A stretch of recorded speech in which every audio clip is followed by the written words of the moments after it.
Nah, I just thought that you might not feel comfortable at a hospital in Hanazawa. Dr. Irie said he wanted you to stay overnight, but we still haven't caught the perpetrators. For the time being, this is enemy territory for you after all. Are you saying this hospital isn't safe? Well, Dr. Irie is somebody who's well regarded in the community. I don't think anything will happen while you're here. But I'm more worried about your mental health.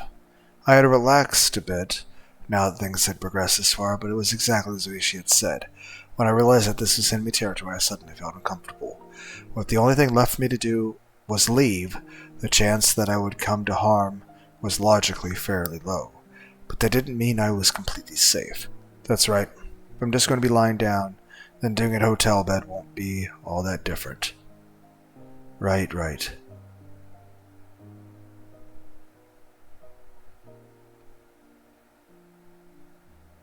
No. Why? Just go back to Tokyo. Why would we stay another night even in the surrounding area? If we have to stay here, then I would say maybe staying here might be better than going back to our hotel room.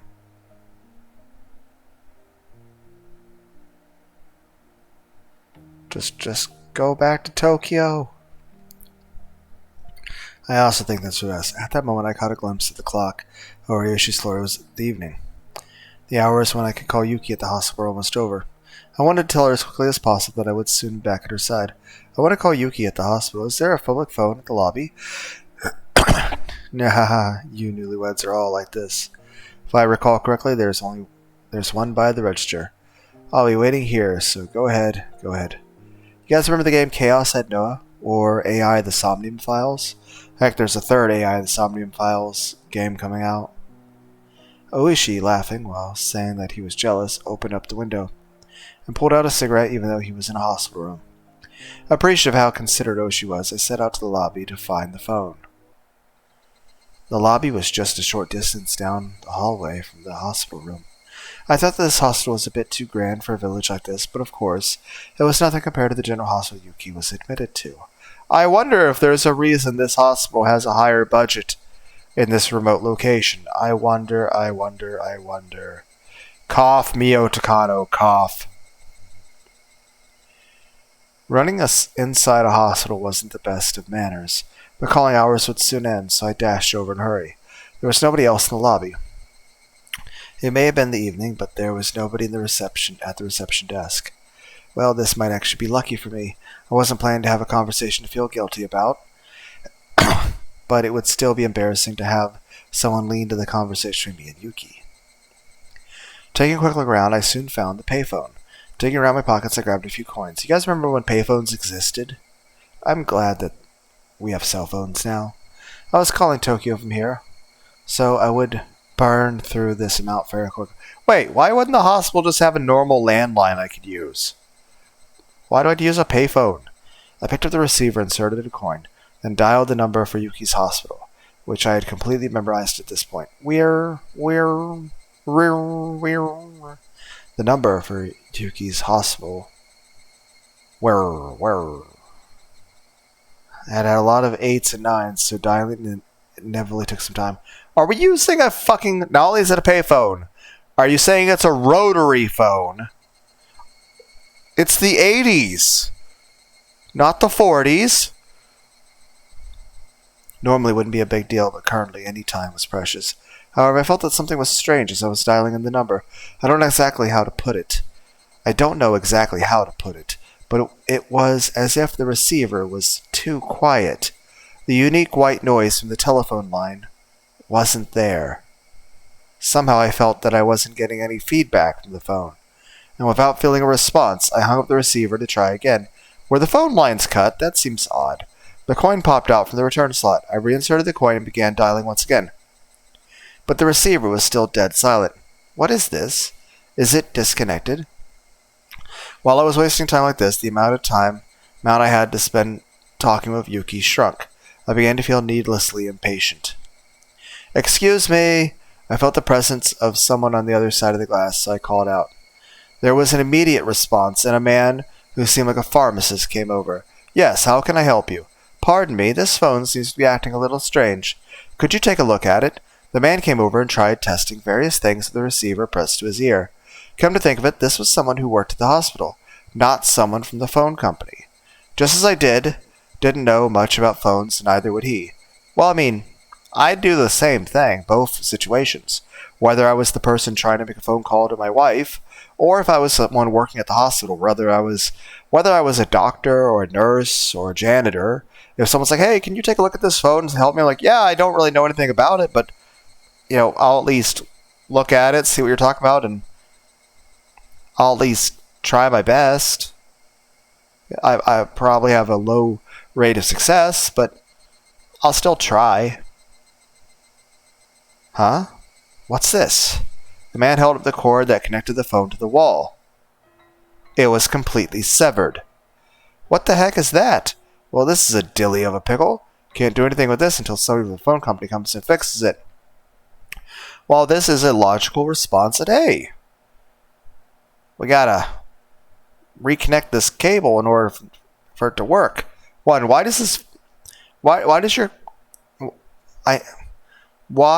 are there no landlines in this hospital? Why did I have to use a payphone? Also, shouldn't there be concerns about why this line is cut? If you're looking for a phone, do you want to use the one in the office? Yes, thank you. Why wasn't that one the first one I would pick? Like, even during the past times, the air quotes dark ages, when payphones were a thing and cell phones didn't exist. I'll tell you this, if I was at a hospital, I would ask to use the hospital's main line first. Now, there's a chance they'd tell me no, and I'd be like, okay, and then I would just go to the payphones. But I would ask first. I didn't want the people in the hospital office around while I was talking. Is there another payphone close by? Let's see, if you leave here and follow the road, you come out to the shopping desk. I mean, it was fine to ask this, but this is definitely, no matter what, we are pressed for time. I mean, I understand we don't want, like, what if these people are really spying on me to fight, but it's like, I think there's a smoke shop around the corner around there. If you head that way, then you should be able to find one soon enough. I was dressed in a hospital. Weren't we fucking shot? We literally just woke up from a concussion. I was dressed in a hospital gown. I was wearing sandals on my feet. My head was wrapped in bandages. Just looking at me, you could tell I was a hospital patient. No matter how you looked at it, I was not dressed to be wandering outside. But that's where the impetuous of youth came in. I mean, I'm not concerned about my physical appearance outside. I'm concerned about our time limit, my physical well-being, and also, people that might be holding a grudge. Choosing the chance to talk to Yuki for even a little longer, I headed outside of my current state. Honestly, we wanted to maximize time talking to her. Just use the fucking... That should have been our first thing. And even then, I understand, like, what if the people at the staff here are somehow involved and I have to worry about that. But at this point, let's be clear. If they're able to do all this shit, then they don't need to, like, eavesdrop my fucking phone call. Plus, shouldn't the severed line be telling me, red flag, red flag? There's higher priorities. Just use the fucking office phone. Follow the road to the shopping district. Should be able to find one soon enough. With only those two lines as my guide, I ran outside the gates of the hospital. It is dark outside. With the village nestled in a valley, when the sun set, it got dark quickly. The sparse streetlights lit up enough to start attracting moths. The higurashi, knowing the time for their course was soon at its close, redoubled their fragile cries.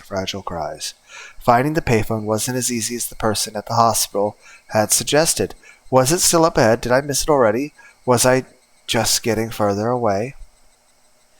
Just as I was about to be crushed by the wave of uncertainty towering over me, I found a shop on the corner with cigarettes written on a small sign. My joy spurred me onwards. Just as I had heard at the hospital, set next to the counter of the cigarette shop was an antiquated payphone. I wasn't wearing a watch, so I didn't know what time it was. I probably didn't have much left, though, but it was enough. Just as long as I could tell Yuki my job was done and I would be coming home soon. Picking up the receiver, I slid a coin down the slot, but I felt that something was strange, just like at the hospital. Even after inserting the coin, the phone showed no response. I hung up the receiver and tried putting in the coin one more time, but there was absolutely no response. This phone was dead. It couldn't be. Thinking that, I felt along the cord that protruded from the back of the phone. Doing that, my hands found the end of a completely severed line. What is this? Having now had the same thing happen twice, my bafflement was accompanied by a sense of unease. It seemed that the cord had been severed cleanly by a sharp blade of some sort, and I may be mistaken, but it didn't look like much time had passed since it was cut. Excuse me, hello? Opening up the booth window of the tobacco shop, I looked for someone in the dimly lit interior. Eventually there were sounds of somebody plodding down some stairs, and an old lady appeared. The old lady's plodding and lethargic steps, for some reason, only served to make me more frantic. You need some cigarettes? I'll need to get my husband. I'm not here to buy cigarettes, rather this phone here. Realizing that, saying the phone was broken and asking them to take a look at it was going to get me nowhere, I swallowed back my words. Sorry, it seems that this phone is broken, and I was wondering if you could tell me where there's another payphone. The old lady moved her jaw up and down slowly, as if chewing on the meaning of the words. It seemed that she wouldn't understand until she had digested things thoroughly. So the phone is broken. That's a dilly of a pickle. Is that what? Why is that being... Are you all in on it? Were you and the person that I asked to look at the previous phone not only the ones who actually cut the lines?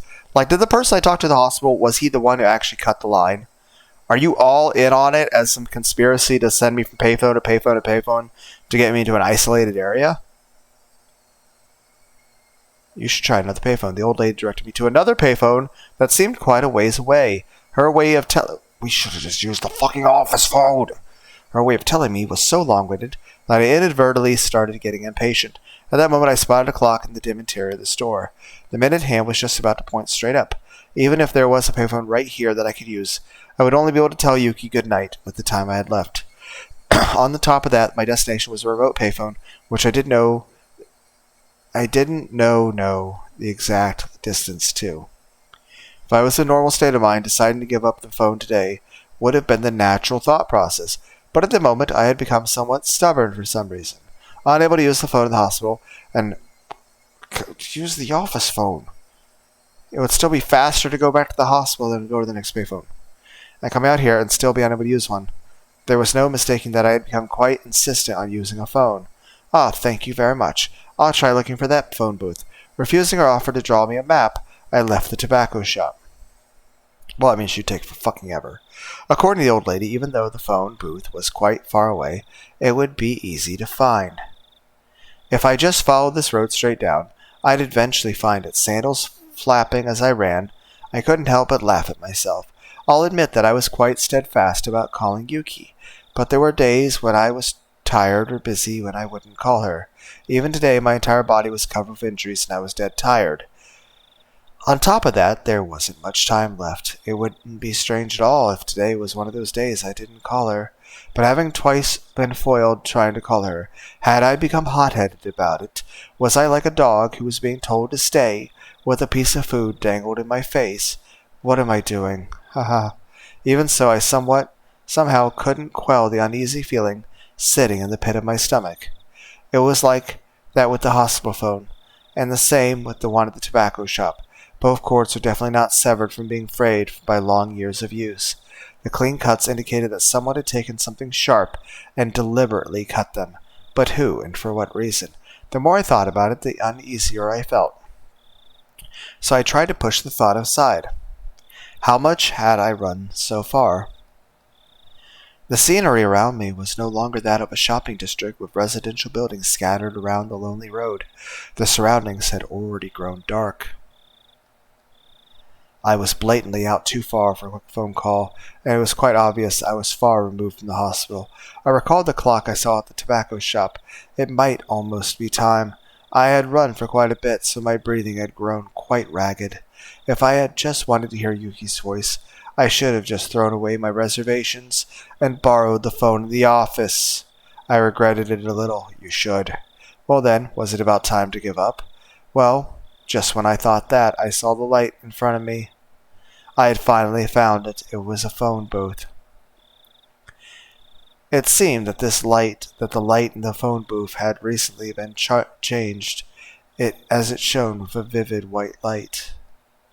Although in the gloom at Himazawa it was nothing more than a gathering spot for moths.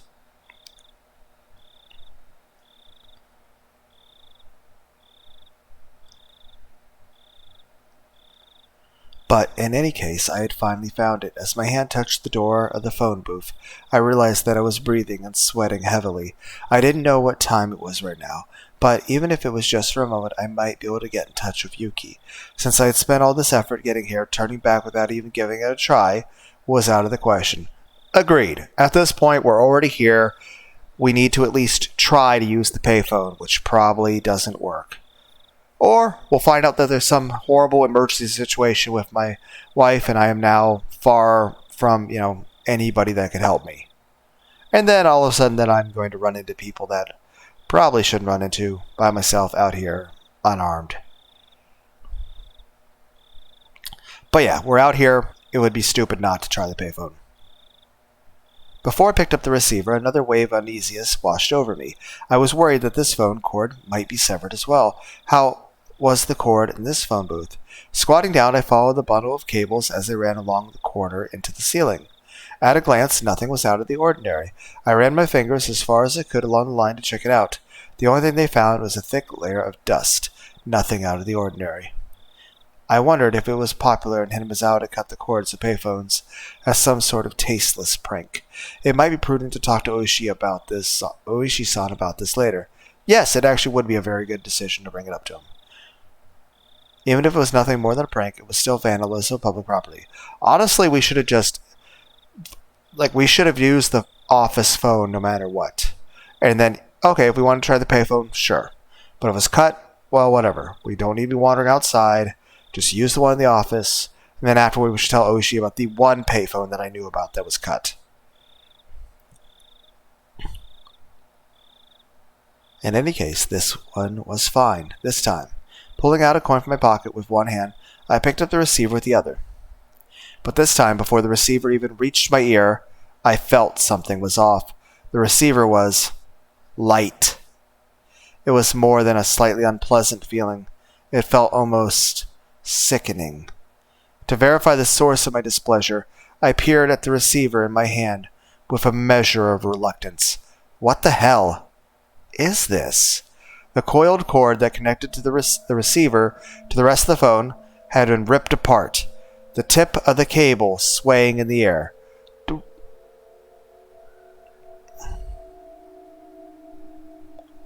Well, fuck.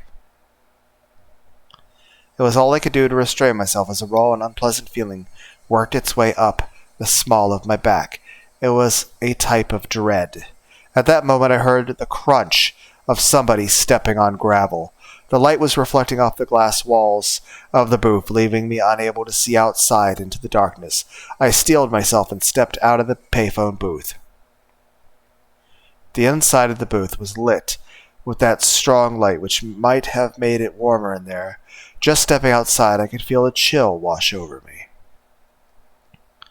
And there was the silhouette of a person. A small silhouette. The long hair of that silhouette was blown about by the cool breeze. Injured people shouldn't be sneaking out of the hospital.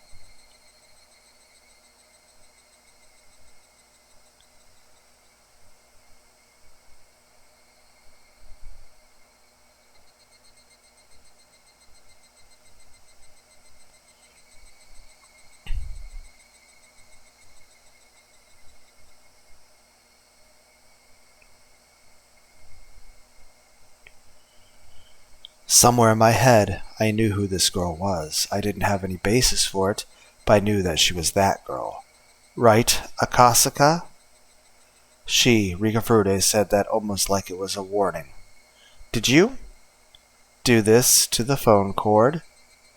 Her expression remained unchanged and my question was left unanswered. In other words, no response. Regardless, I felt that she had affirmed my suspicions. Why would you do something like this? Why? The last word had a tinge of anger behind it.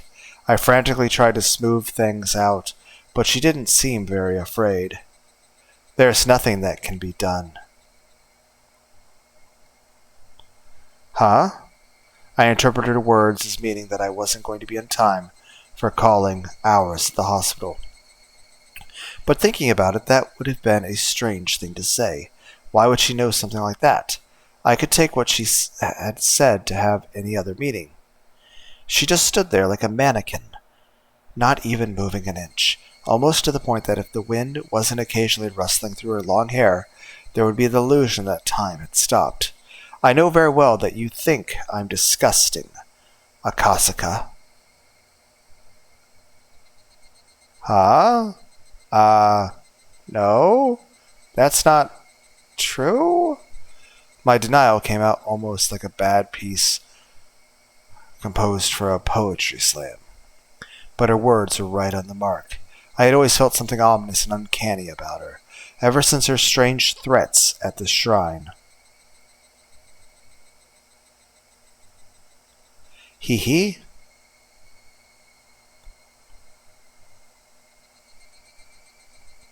She had noticed my expression was contrary to my words, seemingly laughing at the gap between them. Akasaka, you coward, tee-hee. I'm not a coward. Being laughed at by this small child didn't sit well with me. I'll say this. We were willing to come out to this city and do all this stuff. That's definitely not something a coward would do. So I said that. Even if you find another phone, it's too late. Sorry, that's right. She didn't even have to say it. I was absolutely too late. I might have already missed calling hours even by the time I reached this phone booth. I was too late. I had no option but to give up for today. Once I decided that, my unhealthy obsession with the phones suddenly faded. Even I thought that it was strange that I was that obsessed. That strange obsession was now gone. I began to laugh at how hopeless I was. I mean, just look at what I was wearing. It wasn't normal. A hospital gown and sandals, my head wrapped in bandages and my body completely soaked in sweat. It was a wonder that the old lady at the tobacco shop wasn't surprised to see me. With wanting to hear Yuki's voice as my motive, I had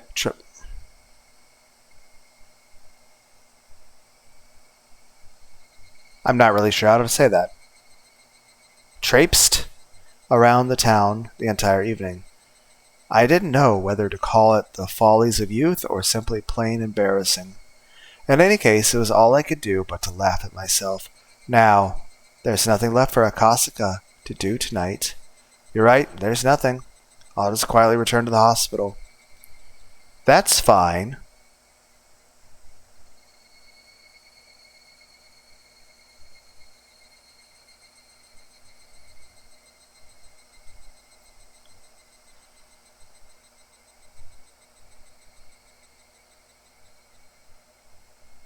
Do you know the way?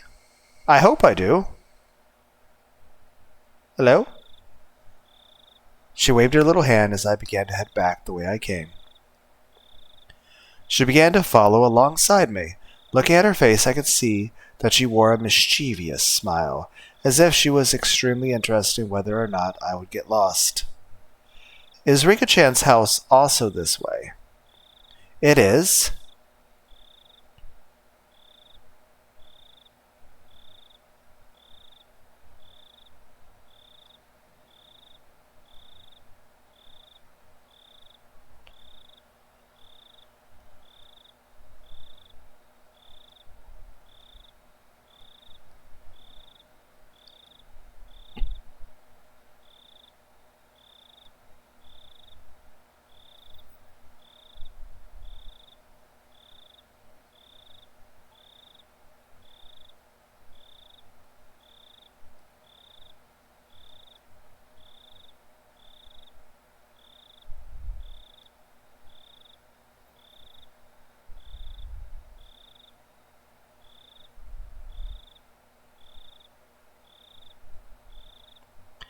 Won't your parents be mad that you're walking around alone at this hour?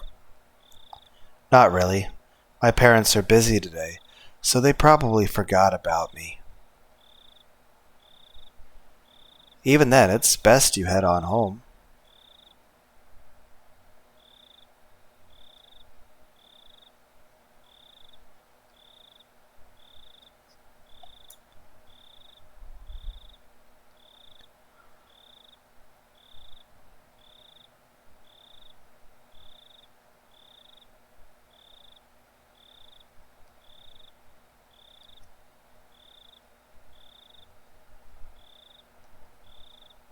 They'll definitely be angry. Even if they are, it's much more interesting to talk with Akasaka, so I'm fine.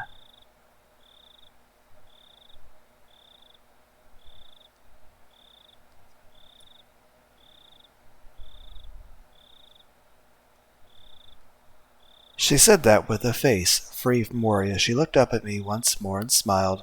When she showed me that smile, the eerie feeling surrounding her faded. But even then, she was still as mysterious to me as ever. We arrived at the corner I had turned at earlier, but it was much darker than before, and with the point of view changed on the return trip, I wasn't very confident that this actually was the corner I turned at. There's not mistake, it had to be this corner. As I began to move my feet again, the girl grabbed onto my clothes. Isn't Akasaka going back to the hospital?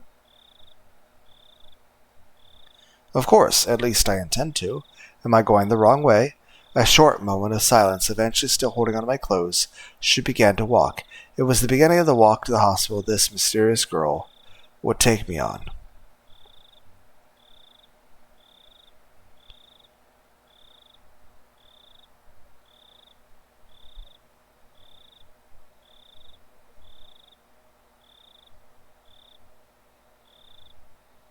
The person who was running around cutting all the phone cords was you, wasn't it, Rika-chan?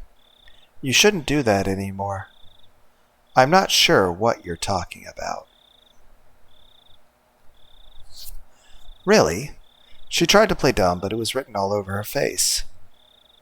Nipa! It was obvious she was trying to laugh it off, but that adorable smile of hers just made me want to forgive her. I'm going to be a horrible father, aren't I?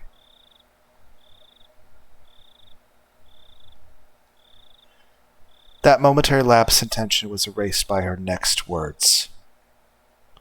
It's good that they found the grandson safe and sound.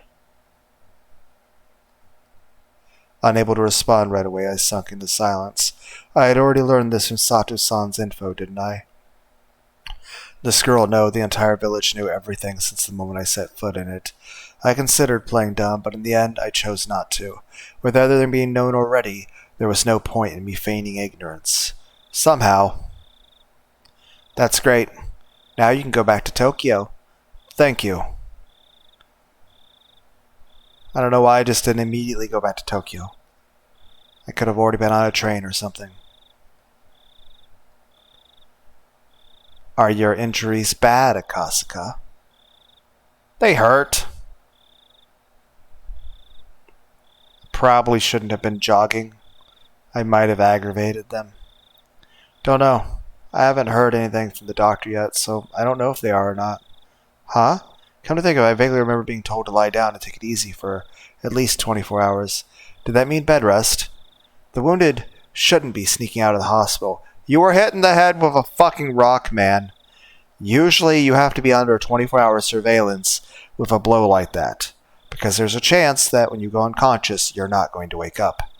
So you have to have a little bit of medical oversight. People shouldn't be cutting phone cords. Meep.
I have no idea what you're talking about.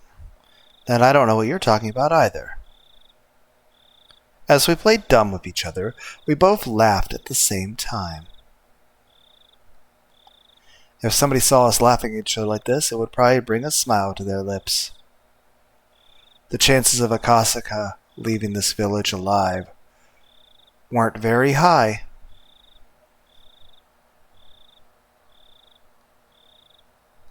That's certainly not an ominous thing to say or anything.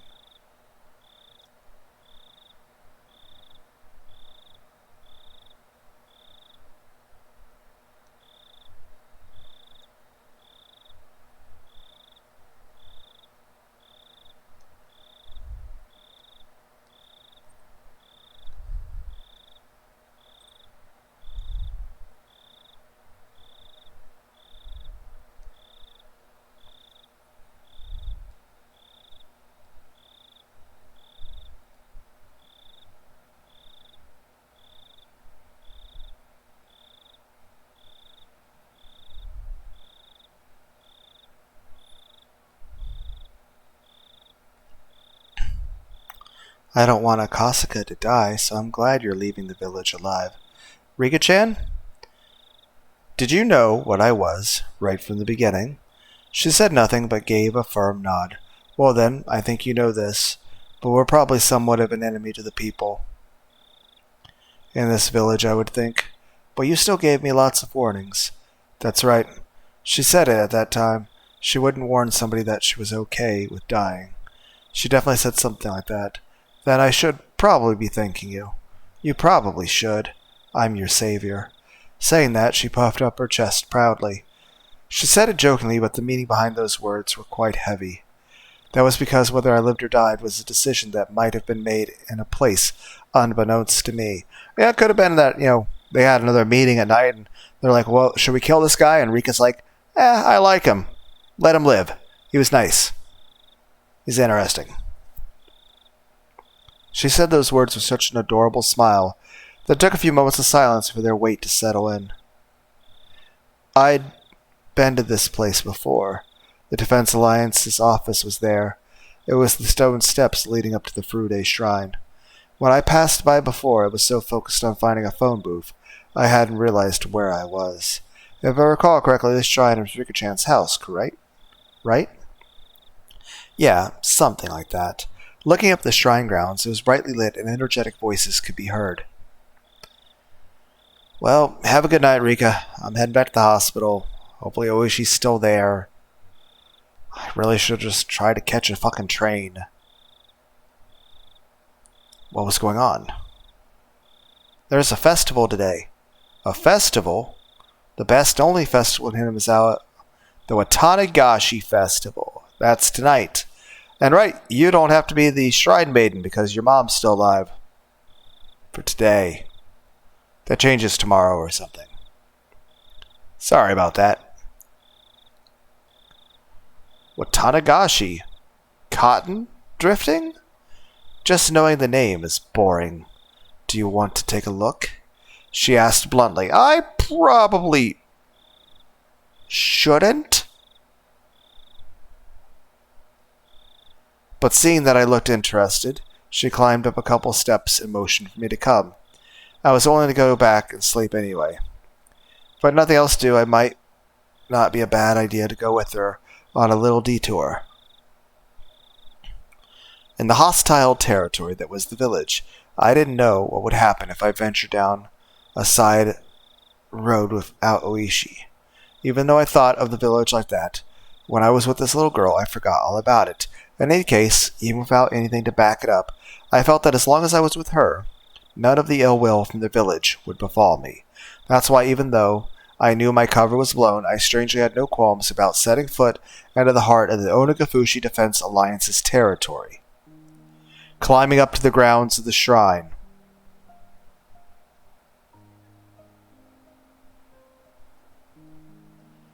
I could see that there were 3 pavilions set up, with meeting tables and folding chairs. The old folks from the village, no, the executives of the Defense Alliance, were already quite drunkenly sharing another round of drinks. I could only see it as people from the village council drinking while enjoying the evening air. At the very least, it was certainly quite different than any festival I'd ever seen. See? It's quite a boring festival, isn't it? Haha, this certainly doesn't look like a festival. It's a festival that's happened since long ago, but as you can see, it's not like it used to be. As if to chide the old folks. She said that while looking at them with an exasperated expression. You really couldn't call this a festival anymore. It was just a bunch of neighbors getting together to drink under the guise of a festival. I'm glad it's more lively when Kiichi gets here. We actually have proper fair, festival, carnival, circus stalls. I feel sorry for the deity being celebrated here. Give this sorry excuse for a festival 5 or 6 more years, then everybody in the village will start coming. The ceremony will also be done properly, and it'll be a respectable festival again. What she said was not so much wishful thinking as it was being telling of a future that had already been determined. Well, I mean, supernatural shit aside, Rika is fully within her rights to say that, because here's the thing. She understands fully well that at her current age, she doesn't really have much power over everything. But as she gets older, she can have a little more influence. She can have more, either she can just fucking leave, or she can have direct influence and just be like, hey, I'm older, I'm more involved, more in charge of certain things, and I can also try to hey, there's this cool circus, maybe we can get some actual fair rides and a merry-go-round. Imagine that. Imagine if we had actual maintenance guys came out here and installed a merry-go-round and swing sets and stuff, and people selling fried cheese. She wasn't even predicting it. It was almost like she was simply reporting the results. That's how it sounded. Even though it was baseless speculation, the way she said it wouldn't let me interject. Well, it wouldn't sound so much like a confirmation of what's already happened so much as a determined expression of what she's planning to do herself. It was the same way she talked when she changed. While I struggled... Why... It says strugged, or strugged. I think it should be struggled. To find the words to reply to her, she wandered over to the other side of the grounds, not minding me at all. Not in a state where I could afford to be left behind, I hurriedly followed after her. Passing through a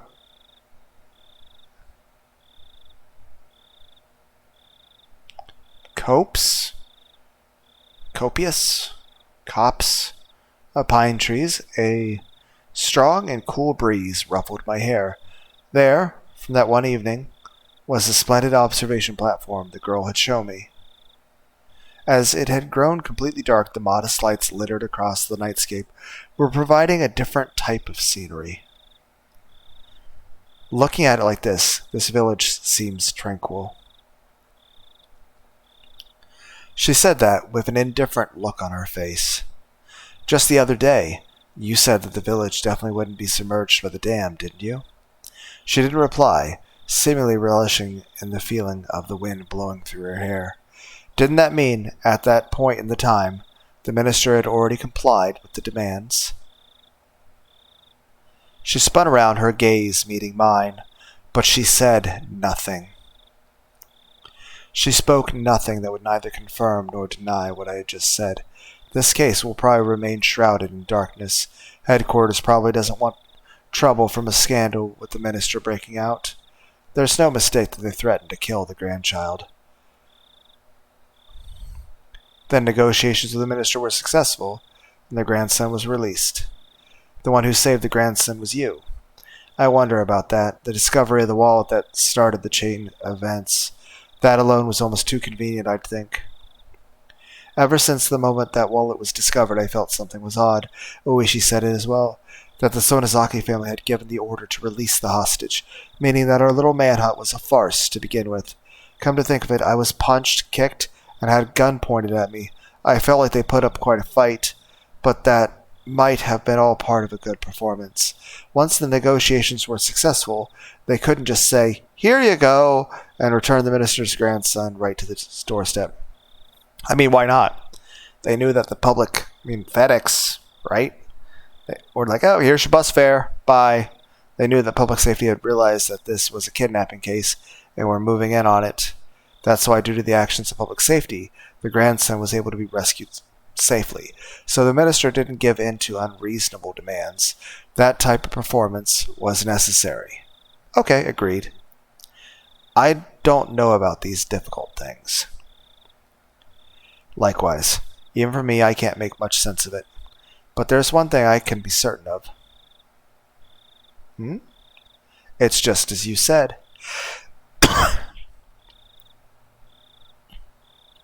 This village won't be submerged. The dam project will soon be over. That wasn't something an officer of the law should be saying, but I naturally let those words slip from my mouth. This village may have stirred up all sorts of trouble, but that was because they were protecting their homes. If someone just decided by themselves that I had to leave the house and I was used to living in, I would resent them as well. On top of that, it wasn't a place like mine where I could just happen to be renting it, but a place that their families had lived in for generations. It might be ignorant to call this desperate resistance an overreaction.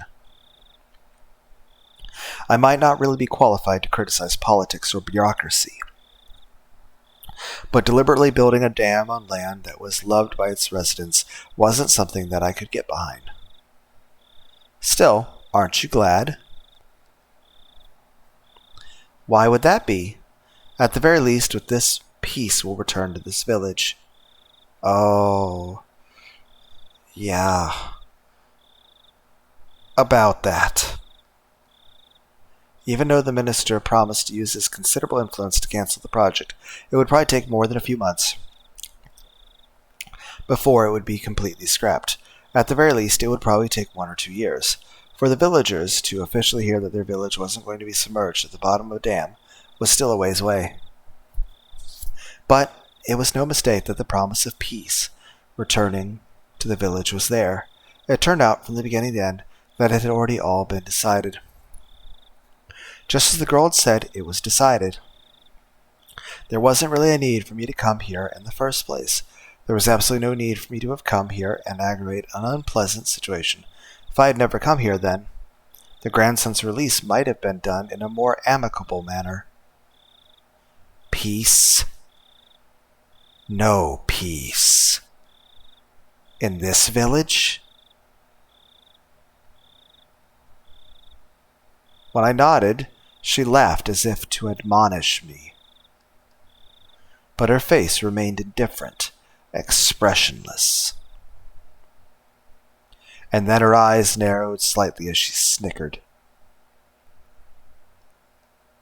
Even though every year from now on something bloody will occur. Tee-hee-hee. Rika-chan? What are you talking about? As the wind blew her hair about the girl as if taking pleasure in that I was the only one who didn't know. Continued to snicker as she looked at my face for a while. You see, in a few years, I'll be killed. Well, that sucks. Huh? Backlit by the moon, it was hard to tell if her expression that had been cast in shadow was smiling, amused, or resigned. You are? Why? It's a very unpleasant thing, though. It's also probably been decided already. Decide already? Who would decide that sort of thing? I'd like to know that as well. Turning back to face me, she showed me a resolute expression for the first time, and after staring into my eyes for a moment, she turned back to gaze at the scenery before she spoke her next words. There's a lot of people who have no regard for human life.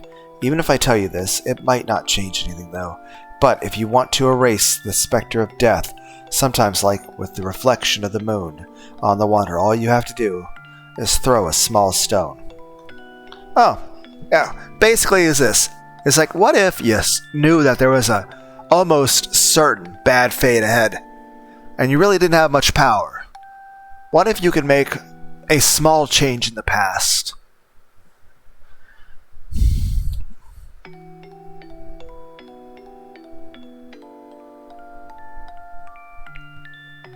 Would it be enough?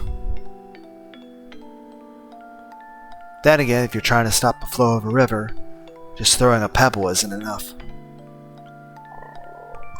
But hey, maybe if you throw enough, maybe you can change the flow of the river.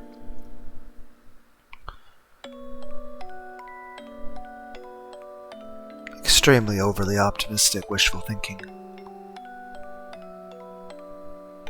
But what can I say?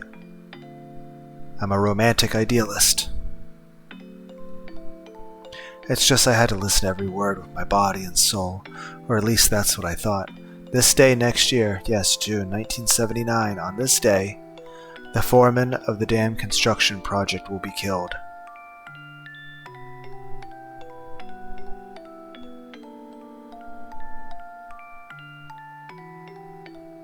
How far back in time is this?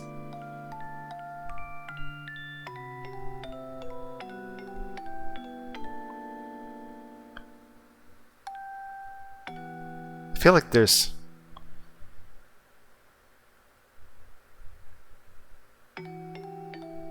This day next year, yes, June 1979 on this...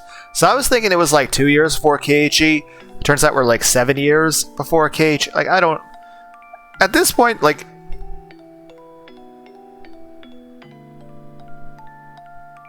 I feel like Rika and Mion should be like small children.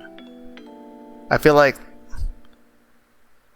it's like the logical fallacy of like a sitcom where you're like watching The Simpsons for like 30 years and everyone's the same age. I feel like there's some issues with the timelines. But I don't mind it. I think it makes for a more enjoyable story. The foreman of the dam construction project will be killed. What? For a moment I couldn't comprehend what she was talking about. By the foreman, did she mean that gruff old man I played mahjong with? But be killed? What makes you think? She didn't answer, but she had the same expression on her face as she did when she declared the dam project would go away. That wasn't the face of somebody making a forecast or a prediction. It was something that was already decided, no. It was as if she was already reporting the results. That sort of expression. After being killed in a gruesome manner, the body will be torn apart and disposed of. Murdered and dismembered. The next day, next year, in June 1980 on this day, Satoko's parents will be pushed to their deaths. I don't know who Satoko is. Yes, Satoko? It was the first time I had heard that name, but I didn't have the courage to interrupt the girl's story. Yeah, we shouldn't interrupt. By the way, is this just like future Rika time traveling into her own body to speak to the past, hoping it can change the future?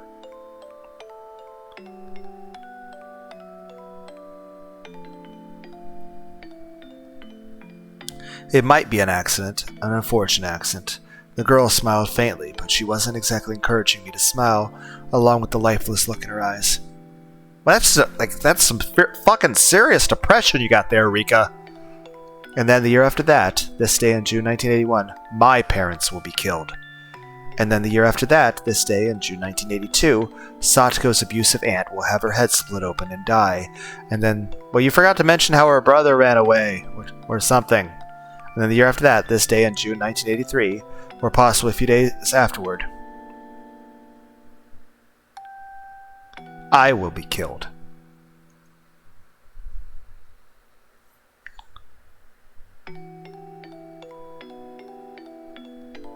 Well, I mean,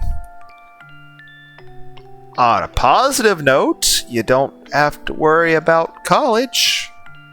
Everyone's like, too soon. Too soon.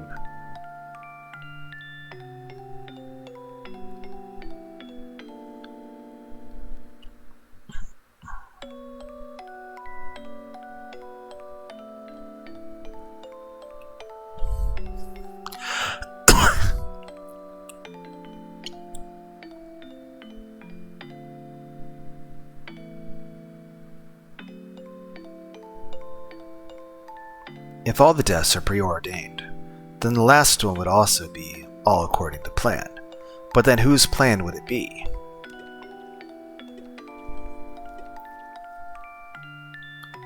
This village is full of murderers and people who have no regard for human life. It would be fine to believe that all the deaths up to 1982 would be the work of somebody in the village. It would be fine to believe that all the deaths that would occur were at the discretion of those who control the village.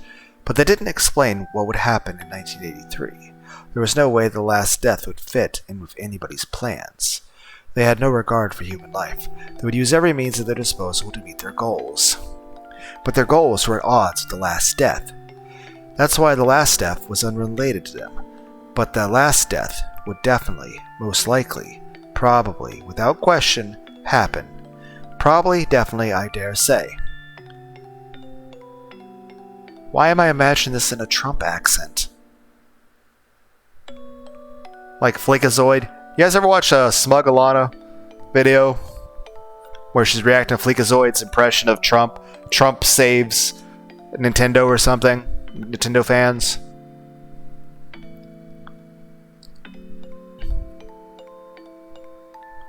The last death would be a merciful one. I don't know about that. A handkerchief of something placed over their mouth, making them lose consciousness, never wake up again. No.